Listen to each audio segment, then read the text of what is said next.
बिस्मिल्लाहिर्रहमानिर्रहीम। अस्सलाम वालेकुम। आज की वीडियो में हम स्टडी करने जा रहे हैं कंडीशनल सेंटेंसेस के बारे में। एक चीज़ जो बहुत इम्पॉर्टेंट है वो ये है कि इंग्लिश ग्रामर इस टॉपिक के बगैर यानी कंडीशनल सेंटेंसेस के टॉपिक के बगैर इनकम्प्लीट है। लेकिन आज के लेक्चर में मैं आपको कुछ ऐसी ट्रिक्स बताऊंगी कि अगर आप इसको ध्यान से समझ लोगे तो इसको समझने के फ़ौरन बाद कंडीशनल सेंटेंसेस का कोई भी सवाल, चाहे आपके किसी रिटन एग्ज़ाम में आता है या आप अपनी स्पोकन इंग्लिश में यानी अपनी रोज़मर्रा की बोलचाल में कंडीशनल सेंटेंसेस का अगर इस्तेमाल करोगे तो वो कभी भी आपके लिए उसका यूज़ मसला ही नहीं होगा, यानी आपकी उसमें कभी भी कोई गलती नहीं होगी। तो are you ready to learn the conditional sentences? तो चलिए आए भी स्टार्ट करते हैं। अच्छा, जैसा सबसे पहले तो ये जानते हैं कि कंडीशनल सेंटेंसेस होते क्या हैं। जैसा कि इसके नाम से ही जाहिर है, ये ऐसे जुमले हैं जिसमें कोई ना कोई कंडीशन लगाई होती है। अब आप कहेंगे कंडीशन का क्या मतलब है? कंडीशन के देखें दो तरह के मतलब होते हैं। एक कंडीशन का मतलब होता है शर्त, और एक कंडीशन का मतलब होता है किसी ख़ास तरह की सिचुएशन में जब हम होते हैं, यानी हम किसी ख़ास तरह की हालत में होते हैं और उसको हम जुमलों में बयान कर रहे होते हैं। तो ये दो तरह की मतलब जो है, इसका मतलब होता है कंडीशन यानी शर्त। या तो हम शर्त लगा के कोई बात कर रहे होते हैं, और उसको उर्दू में हम कैसे बात करते हैं, अगर ऐसा होता तो ये होता, या अगर ये होता तो वो हो चुका होता। ऐसा हम डेली रूटीन में बात करते हैं ना, रोज़मर्रा की ज़िंदगी में बात करते हैं। तो अगर से शुरू होने वाले जितने भी जुमले होते हैं वो कंडीशनल सेंटेंसेस होते हैं। उसमें या तो कोई ना कोई शर्त होती है या हम किसी खास तरह की सिचुएशन के बारे में बात कर रहे होते हैं। और इंग्लिश में जब हमने बात करनी है कंडीशनल सेंटेंसेस की, तो जुमले का स्टार्ट हमने हमेशा आई एफ इफ़ से करना है। इफ़ का मतलब होता है अगर। तो जब भी जुमला आई एफ इफ़ से शुरू होगा और उसके दो पोर्शन होंगे तो इट मीन्स कि वो कंडीशनल सेंटेंसेस के जुमले हैं। और दूसरी बात, कंडीशनल सेंटेंसेस के जुमले में हमेशा तीन पोर्शन होते हैं। तीन का मतलब पहला पोर्शन तो हो गया इफ़। इफ़ के फ़ौरन बाद जुमले का एक हिस्सा होता है और फिर कॉमा होता है और उसके बाद एक और हिस्सा होता है। यानी इफ़ के बाद जुमला दो हिस्सों में तकसीम होता है। अब वो जो दो हिस्से होते हैं उनको चार टाइप्स में तकसीम किया गया है, यानी कंडीशनल सेंटेंसेस की टोटल चार किस्में होती हैं। सबसे पहली है ज़ीरो कंडीशन। ज़ीरो कंडीशन का मतलब है कि इसमें ऐसे जुमलों के बारे में बात होती है जिसमें हम कोई सच्चाई बयान करते हैं, यानी वो जनरल ट्रुथ के बारे में बात होती है। इसमें हम हकाइक के बारे में बात कर रहे होते हैं। मिसाल के तौर पर मैं आपसे कहती हूँ कि अगर आप पानी फ्रीज़र में रखें तो क्या होता है? आपका ज़ाहिर सी बात है जवाब होगा कि पानी फ्रीज़र में रखेंगे तो बर्फ़ बनेगी। तो ये एक हकीकत है ना। तो जब हम हकीकत पर मबनी बात करेंगे तो वो हमारा ज़ीरो कंडीशन वाले सेंटेंसेस में जुमला आएगा। और ज़ीरो कंडीशन वाले सेंटेंसेस जो हैं उसमें इफ़ के बाद जुमले का पहला हिस्सा प्रेजेंट इंडेफिनिट टेंस का होगा और दूसरा भी प्रेजेंट इंडेफिनिट टेंस का होगा। ठीक हो गया। इसलिए इस कंडीशन को कहते हैं ज़ीरो कंडीशन। यानी इस पे हम कोई भी फ़र्ज़ी बातें नहीं कर सकते। हमने हकाइक पर मबनी बातें करनी है और उसमें हम तोड़ मोड़ के बात बयान नहीं कर सकते। जुमले के दोनों हिस्से में हमने फिर कौन सा टेंस लगाना है? प्रेजेंट इंडेफिनिट का। दूसरा जो पोर्शन है यानी दूसरी जो कंडीशन है वो है फ़र्स्ट कंडीशन। फ़र्स्ट कंडीशन और ज़ीरो कंडीशन में एक चीज़ मुश्तरक है, एक चीज़ कॉमन है। वो क्या है कि दोनों किस्मों में इफ़ के बाद जो जुमले का पहला हिस्सा होगा उसमें प्रेजेंट इंडेफिनिट लगा होता है। दोनों में फ़र्क जो है वो हमें जुमले के दूसरे हिस्से से पता लगता है। इसमें अभी मैंने जैसे आपको बताया कि हम हकीकत में हम अपनी बात करते हैं, जनरल ट्रुथ के बारे में बात करते हैं जिसको हम तोड़ मोड़ नहीं सकते। लेकिन फ़र्स्ट कंडीशन में पहला पोर्शन तो प्रेजेंट इंडेफिनिट होगा, लेकिन जुमले का दूसरा पोर्शन जो है उसमें हमने मुस्तकबिल में कुछ होने का अंदाज़ा लगाना होता है। यानी हम अंदाज़ों पर मबनी बातें जो है ना वो कर रहे होते हैं। कैसे? मैं आपसे अगर कहती हूँ अगर बारिश होती है तो हम अपना ट्रिप मनसूख कर देंगे, यानी एक कंडीशन हो जाती है ना कि अगर बारिश होती है तो फिर वो मुनहसिर है उस मौसम पे। फिर हम वो प्लान अपना करेंगे, वो हम चाहे तो चले जाएंगे या हम वहाँ पे उसको कैंसिल कर देंगे। तो फिर क्या होता है कि हम पहला पोर्शन फर्स्ट कंडीशन में तो प्रेजेंट डेफिनेट में बात कर रहे होते हैं, लेकिन अगले पोर्शन में क्योंकि हम चीज़ें प्लान करते हैं और आपको पता है जो जिस टेंस में चीज़ें प्लान की जा रही होती हैं वो मुस्तकबिल का टेंस होता है और उसमें हमने विल और शैल का इस्तेमाल करना होता है। तो पहला पोर्शन हो गया प्रेजेंट डेफिनेट का फर्स्ट कंडीशन में, और दूसरी कंडीशन में हमने फ्यूचर इंडेफिनेट आप समझ लो, यानी विल और शैल प्लस हमने वर्ब की फर्स्ट फॉर्म का इस्तेमाल करना है। और इसमें क्या होता है, मुस्तकबिल के बारे में कुछ अंदाजे लगाते हैं। ये तो होगी फर्स्ट और ज़ीरो कंडीशन, जिसमें एक चीज़ कॉमन थी, यानी जुमले के पहला पोर्शन प्रेजेंट डेफिनेट, इफ़ के बाद प्रेजेंट डेफिनेट। अब बात करते हैं सेकंड कंडीशन की। सेकंड कंडीशन में हम समझें कि ख्याली पुलाव बना रहे होते हैं, यानी हम मुस्तकबिल में या मौजूदा ज़माने में फ़र्ज़ी या नामुमकिन बातों के बारे में बात कर रहे होते हैं। मिसाल के तौर पर मैं आपसे कहती हूँ अगर मुझे उसका नाम पता होता तो मैं तुम्हें बता देता, या अगर मुझे उसका नाम पता होता तो मैं तुम्हें बता देती। मतलब एक चीज़ मुझे पता ही नहीं है तो मैं फ़र्ज़ कर रही हूँ ना कि अगर मुझे पता होता तो ही मैं आगे आपको कोई आंसर कर सकती थी ना। तो सेकंड कंडीशन में हम क्या करते हैं, ख्याली पुलाव बना रहे होते हैं, फ़र्ज़ी बातें कर रहे होते हैं। और इसमें जुमले की पहचान क्या है कि इफ़ के बाद पास्ट इंडेफिनेट होगा जुमले का पहला हिस्सा। यानी एक चीज़ तो समझ लगी ना आपको कि कंडीशनल सेंटेंसेस में एक जुमले का पोर्शन कॉमा से पहले होता है, फिर कॉमा होता है, फिर जुमले का दूसरा पोर्शन होता है। तो सेकंड कंडीशन में इफ़ के बाद कॉमा से पहले हमने पास्ट इंडेफिनेट लगाना है, और पास्ट इंडेफिनेट आपको पता है कि सब्जेक्ट के बाद वर्ब की सेकंड फॉर्म लगाते हैं, ठीक है।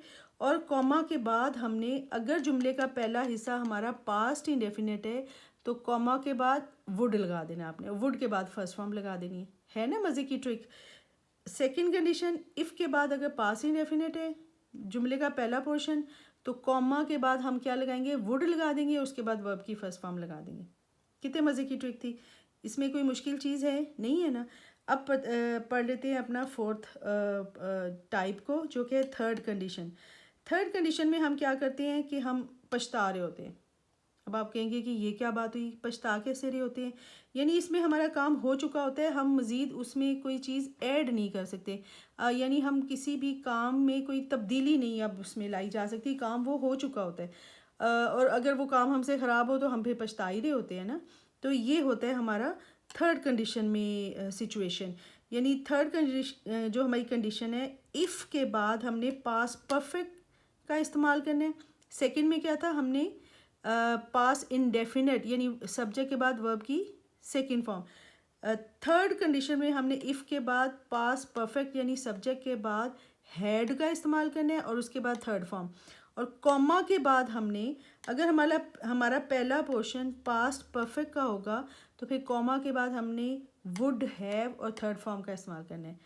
समझ लगी। और ये कब करना है, हमने अपनी थर्ड कंडीशन में करना है कि अगर थर्ड कंडीशन ऐसे जुमलों को कहते हैं जो जुमला जो इफ़ के बाद जुमले का पहला हिस्सा पास्ट परफेक्ट टेंस का अगर होगा तो जुमले का दूसरा पोर्शन जो है, दूसरा हिस्सा जो है, उसमें हमने फ़ौरन से वुड हैव लगाना है और थर्ड फॉर्म लगा देनी है। समझ लगी। अब इसको हम मज़ीद कुछ एग्जांपल से समझ लेते हैं, क्योंकि जब तक हम एग्जांपल्स नहीं करते हमें कॉन्सेप्ट बहुत अच्छे से क्लियर होने में कुछ कसर रह जाती है। तो चलें जी, सबसे पहले फिर अपनी पहली कंडीशन यानी ज़ीरो कंडीशन के बारे में बात करते हैं, और साथ ही यानी इन दोनों के बारे में हम एक साथ बात करेंगे। क्यों बात करेंगे, क्योंकि अभी अभी हमने ये पढ़ा कि ज़ीरो कंडीशन और फर्स्ट कंडीशन में एक चीज़ कॉमन है, एक चीज़ एक जैसी है। वो क्या है कि जब ऐसे जुमले होंगे जिसमें इफ़ यानी ये तो बात बिल्कुल कंफर्म है, पक्की है कि जो कंडीशनल सेंटेंसेस हैं वो इफ़ से ही स्टार्ट होंगे। तो ऐसे जुमले जिसमें इफ़ के बाद प्रेजेंट डेफिनेट टेंस में बात होती है तो वो हैं हमारे ज़ीरो और फर्स्ट कंडीशन। इन दोनों में ये बात कॉमन है कि इफ़ के बाद हमने प्रेजेंट डेफिनेट लगाना है, फिर हमने कॉमा लगाना है, और कॉमा के बाद अगर तो बात हमारी हकीकत पर मबनी है फिर हमने दोबारा से प्रेजेंट डेफिनेट का इस्तेमाल करना है, तो ये हो जाएगी हमारी ज़ीरो कंडीशन। लेकिन अगर बात में हम कोई अंदाज़ा लगा रहे हैं, हम कंफर्म नहीं है, हमें क्लियरली पता नहीं है कि ऐसा काम होगा या नहीं होगा, तो हम वहाँ पे अंदाज़ा लगा रहे होते हैं। और अगर जुमले का पहला हिस्सा हमारा प्रेजेंट डेफिनेट है, तो बाद में हमने क्या लगाना है, विल लगा देना है और वर्ब की फर्स्ट फॉर्म। इसमें कोई मुश्किल बात है नहीं है ना, समझ लगी ना आपको। यानी दोनों में कॉमन है, इफ़ के बाद प्रेजेंट डेफिनेट और कॉमा के बाद अगर तो बात सच्चाई पर मबनी है तो फिर हमने प्रेजेंट डेफिनेट का इस्तेमाल करना है, वो हमारी ज़ीरो कंडीशन हो जाएगी। और अगर हमारी बात में हमने अंदाज़ा कोई लगाया तो फिर हमने विल और फर्स्ट फॉर्म का इस्तेमाल करना है, तो वो हमारी हो जाएगी फर्स्ट कंडीशन। चलिए इसको एग्जांपल से समझ लेते हैं। ज़ीरो कंडीशन की example, if you heat water to 100 degrees, कि अगर हम पानी को 100 डिग्री पे गर्म करते हैं तो एक हकीकत है, जैसे ही 100 डिग्री तक पानी गर्म होना पहुंचेगा वो उबलना शुरू हो जाएगा। तो इधर भी देखें प्रेजेंट डेफिनेट का जुमला है और कॉमा के बाद भी इट बॉयल्स, ये भी प्रेजेंट इंडेफिनेट का सेंटेंस है। अब फर्स्ट कंडीशन में क्या एग्जांपल है हमारी, इफ़ इट रेन्स टुमारो, कि अगर कल बारिश होती है, रेन्स फर्स्ट फॉर्म लगी है, प्रेजेंट इंडेफिनेट है, कॉमा के बाद हम क्या कहते हैं, we will go to cinema, तो हम सिनेमा जाएंगे। यानी अगर बारिश नहीं होती तो फिर हम सिनेमा नहीं जाएंगे, तो एक अंदाज़ा लगा रहे हैं ना। यानी बात इधर इफ़ के बाद प्रेजेंट डेफिनेट में हुई है, लेकिन अंदाजे के कॉन्सेप्ट पे बात हुई है कि अगर बारिश होती है तो फिर हम जाएंगे। सच्चाई पर मबनी बात नहीं है, सच्चाई पर मबनी बात यही थी। क्लियर हो गया। चलिए थोड़ी सी एग्जांपल्स और देख लेते हैं। If you touch a fire, अगर आप आग को हाथ लगाते हो तो क्या होगा, आपका हाथ जल जाएगा, सिंपल सी बात है। तो फिर हम क्या करेंगे, if you touch a fire, हम ये नहीं कहेंगे यू विल गेट फायर, नहीं, अगर आप आग को हाथ लगाओगे ये हकीकत है कि आपका हाथ जल जाएगा, तो you get fire. If you stand in the rain, अगर आप बारिश में खड़े होगे क्या सूखे रहोगे, नहीं ना, क्या हो जाओगे, आप गीले हो जाओगे। तो ये एक हकीकत है। फिर हम यहाँ पर कुछ नहीं, हम ये नहीं कहेंगे यू विल गेट रेन, हम कहेंगे if you stand in the rain you get wet, तो आप गीले हो जाओगे। अच्छा जी, इफ़ इट रेन्स, अगर बारिश होती है, we will cancel the trip, हम क्या करेंगे, अपना ट्रिप कैंसिल कर देंगे। अंदाज़ा लग गया ना यहाँ पे। तो फिर हमने क्या किया, पोर्शन पहला हमारा प्रेजेंट डेफिनेट है लेकिन अंदाजे पर मबनी जुमला है, तो फिर हमने दूसरे पोर्शन में सब्जेक्ट के बाद क्या लगा दिया, विल, और आगे वही first form. If you watch the video, अगर आप ये वाली वीडियो देखते हो, if you watch this video you will learn conditional sentences, तो आपको क्या हो जाएगा, कंडीशनल सेंटेंसेस अच्छे से याद हो जाएंगे। एक अंदाज़ा लगा रहे हैं, अगर आप नहीं देखोगे तो नहीं होंगे। तो if you watch this video you will learn the conditional sentences, तो क्या हुआ, इस जुमले में भी हमने अंदाज़ा लगाया, इसलिए हमने यहाँ पर विल का इस्तेमाल किया। तो ये तो थे हमारी ज़ीरो और फर्स्ट कंडीशन, और मुझे उम्मीद है आप आइंदा कभी भी इस ट्रिक को मद्देनज़र रखते हुए कि ज़ीरो कंडीशन में हकीकत पर मबनी बात होती है और फर्स्ट कंडीशन में हम अंदाज़ा लगा रहे होते हैं, कभी भी फर्स्ट और ज़ीरो कंडीशन के सेंटेंसेस में गलती नहीं करेंगे, ना किसी एग्ज़ाम में और ना ही अपनी स्पोकन इंग्लिश में। तो अब बात करते हैं सेकंड कंडीशनल सेंटेंसेस की। ये कौन से जुमले होते हैं, जैसे मैंने पहले आपको वीडियो के शुरू में बताया कि इन जुमलों में हम ख्याली पुलाव बनाते हैं, और इस टाइप के जुमलों में हमने पास इंडेफिनेट का इस्तेमाल करना है। यानी हमारा इफ़ के बाद जो कॉमा से पहले का हिस्सा होगा सेंटेंस का, वो कौन सा होगा, वो माजी टेंस में होगा, यानी पास इंडेफिनेट। इंडेफिनेट आपको फिर बता दूं कौन से टेंसेस होते हैं जिसमें हम रूटीन बताते हैं। प्रेजेंट में हम रोज़मर्रा की रूटीन के बारे में बात करते हैं, पास्ट में हम अपनी गुजरी हुई रूटीन के बारे में बात करते हैं। तो इफ़ के बाद अगर पास इंडेफिनेट है जुमले के पहले हिस्से में, तो उसके बाद हमने क्या लगाना है, वुड का इस्तेमाल करना है, और फिर वर्ब की फर्स्ट फॉर्म और आगे जुमला मुकम्मल करना है। ठीक हो गया। ये हैं हमारे सेकंड कंडीशनल सेंटेंसेस। फिर बता दूं, इसमें हम फ़र्ज़ी बातें करते हैं, नामुमकिन बातों के बारे में बात करते हैं, यानी फ़र्ज़ कर रहे होते हैं, ख्याली पुलाव बना रहे होते हैं। अगर ये होता तो वो हो जाता, अगर मैं ऐसा करता तो ऐसा कर पाता। ये है हमारे सेकंड कंडीशनल सेंटेंसेस। अच्छा जी, if I had a lot of money, अगर मेरे पास ज़्यादा से पैसे होते तो फिर मैं क्या करती, I would travel around the world. फ़र्ज़ कर रही हूँ ना, अगर ऐसे मेरे पास होते तो फिर मैं पूरी दुनिया की सैर को जाती। If I knew his name, अगर मुझे उसका नाम पता होता, आई वुड टेल यू, तो मैं तुम्हें बताती। यानी पता ही नहीं है एक चीज़ तो फिर मैं बताऊंगी कैसे, लेकिन मैं फ़र्ज़ कर रही हूँ अगर पता होता तो फिर मैं आपको बताती। ये देखें सेकेंड फॉर्म लगी है, सब्जेक्ट के फॉर्म पर सेकेंड फॉर्म यानी past indefinite. If I one the lottery, अगर मैं लॉटरी जीतती, I would buy a big house, तो फिर मैं क्या करती, मैं एक बड़ा सा घर लेती। बना रही हूँ ना ख्याली पुलाव।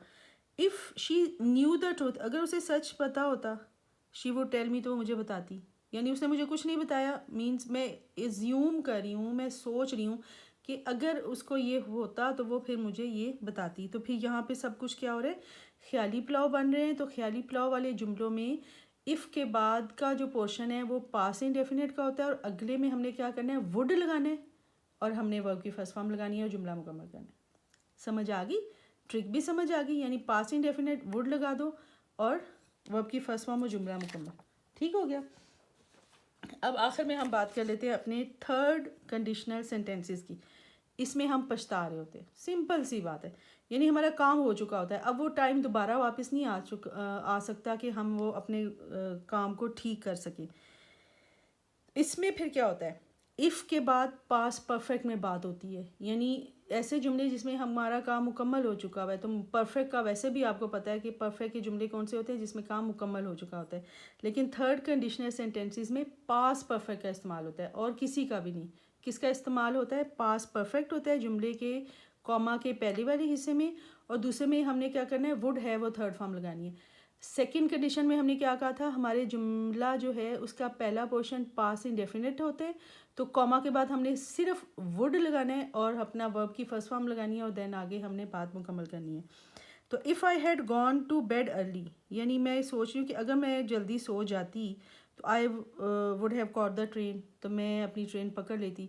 तो क्या हुआ होगा कि मैं सोई नहीं होंगी और मेरी ट्रेन निकल गई। तो अब मैं पछता रही हूँ कि अगर मैं जल्दी सो जाती तो मैं अपनी ट्रेन पकड़ लेती। If I had seen you, कि अगर मैंने तुम्हें देखा होता तो आई वुड हैव सेड अस्सलाम वालेकुम, तो मैं ज़रूर वहाँ पे क्या कहती है आपको, अस्सलाम वालेकुम। तो देखा ही नहीं है तो फिर अस्सलाम वालेकुम नहीं बोला। तो ये देखिए, हैड सीन, हैड के बाद थर्ड फॉर्म पास्ट परफेक्ट का ये वाला पोर्शन है। तो अगले पोर्शन में हमने क्या करना है, वुड हैव और थर्ड फॉर्म, वुड हैव और थर्ड फॉर्म। वुड हैव और सेड कौन सी है, से फर्स्ट फॉर्म होती है, सेड और सेड सेकंड और थर्ड होते हैं। इफ़ आई हैड नोन, अगर मैं आपको जानती होती, I wouldn't have done that. या I if I had known, अगर मैं ये जानती होती तो मैं ऐसा कभी भी ना करती। तो कुछ ऐसा होगा जो मेरे से ख़राब हुआ होगा और अब मैं पछता रही हूँ कि काश मैं वो पहले ही जानती होती तो फिर मैं ऐसा ना करती। If I had found this channel, अगर मुझे ये चैनल पहले मिल जाता तो I would have learn English, तो मैं इंग्लिश पहले ही सीख लेता। तो ये थी हमारी कंडीशनल सेंटेंसेस और ये थी हमारी ट्रिक्स। मैं दोबारा से रिपीट कर दूँ, ज़ीरो कंडीशन को ट्रिक जुमलों को समझने की क्या है कि इसमें एक हकीकत के बारे में या सच्चाई के बारे में बात होती है। जुमले का पहला हिस्सा प्रेजेंट डेफिनेट और दूसरा भी प्रेजेंट डेफिनेट। फर्स्ट कंडीशन पहला हिस्सा प्रेजेंट इंडेफिनिट, लेकिन ये ऐसे जुमलों में हम अंदाजे लगा के बात कर रहे होते हैं। यानी हम मुस्तकबिल में होने वाली चीज़ों का अंदाज़ा लगाते हैं। तो हमने क्या करना है, पहला हिस्सा तो प्रेजेंट डेफिनेट, लेकिन जो अगला पोर्शन है उसमें हमने विल का इस्तेमाल करना है, वर्ब की फर्स्ट फॉर्म लगानी है। सेकंड कंडीशन को जानने का तरीका ये है कि इसमें हम ख्याली पुलाव बना रहे होते हैं, और ख्याली पुलाव जो हमने बनाने हैं तो इफ़ के बाद हमारा जो जुमला होगा वो पास्ट इंडेफिनिट का होगा, और कॉमा के बाद हमने वुड लगाना है, वर्ब की फर्स्ट फॉर्म लगानी है और जुमला मुकम्मल करना है। समझ लगी ट्रिक की। और आखिरी ट्रिक हमारी क्या थी थर्ड कंडीशन में, कि इसमें हम पछता, ऐसे जुमलों में हम हमारा काम मुकम्मल हो चुका होता है, टाइम गुजर चुका होता है, वो वापस नहीं आ सकता। यानी इसमें हमें पछतावा हो रहा होता है, या काश वाले जुमले होते हैं, काश ऐसा होता तो फिर ऐसा हो जाता। तो इसमें क्या होता है कि जुमले का यानी सेंटेंस का पहला हिस्सा पास्ट परफेक्ट का होता है, और फिर कॉमा के बाद हमने वुड हैव लगाना है और थर्ड फॉर्म लगानी है। तो ये तो थे हमारे कंडीशनल सेंटेंसेस। और ये देखें कितने आसानी से हमने अपनी चारों कंडीशन समझ ली, और मुझे पूरी उम्मीद है कि आइंदा किसी भी किस्म के एग्ज़ाम में या किसी भी किस्म की स्पोकन इंग्लिश में आपको कंडीशनल सेंटेंसेस के इस्तेमाल में कभी भी गलती नहीं होगी। तो मिलते हैं नेक्स्ट वीडियो में, जब तक अल्लाह हाफिज़।